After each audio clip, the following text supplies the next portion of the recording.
Hi everybody. Today I'm going to show you a cool little pastime if it's bad weather outside, if you have idle hands when sitting by the fire, or you just want to practice some bushcraft skills. So I've chosen my 3 favorite notches for construction. There's a plethora of things you can do with them. It's starting from the right, it's the saddle notch, the dovetail notch, and the square notch.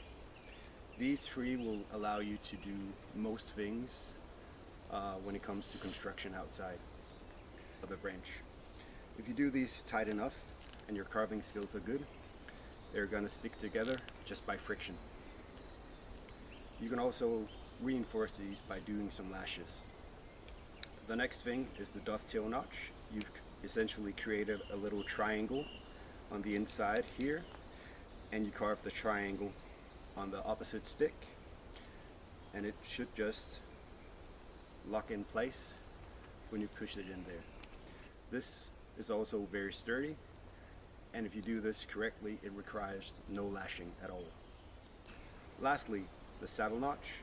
You only have to create a little saddle on one branch, the other just needs to stay round. This does require lashing because it won't stick together.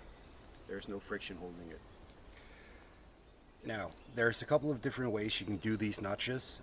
I've made these using just a knife. This requires a little bit more time and a little bit more work and a kind of fine carving knife. But what you essentially do is you push down to make an X. When you've done that, you remove the excess from both sides and then carve down into it like when you make a pothanger notch. It's the same thing that goes for the square notch. You make a stop cut and a stop cut, and you then carve one way and carve the other way, going down to about halfway. The saddle notch, you just take your knife and you round it using your wrist to go each way, and that's about it. The square notch on this one is the same as the last one.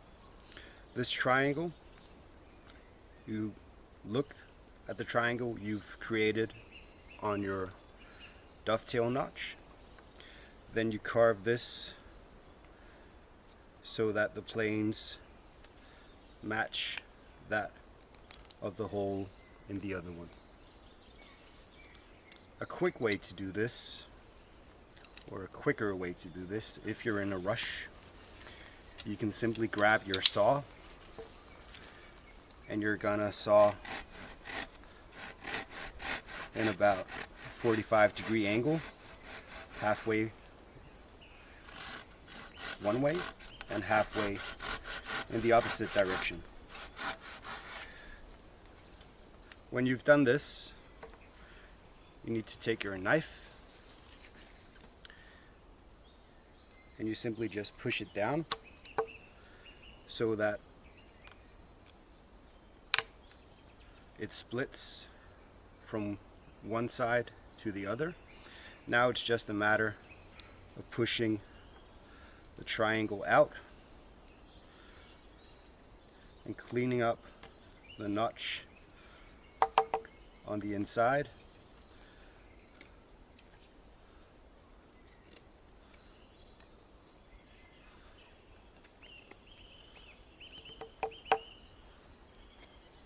A little crude. Now the cool thing about something like this, the dovetail notch, it's essentially just 2 pothanger notches facing each other.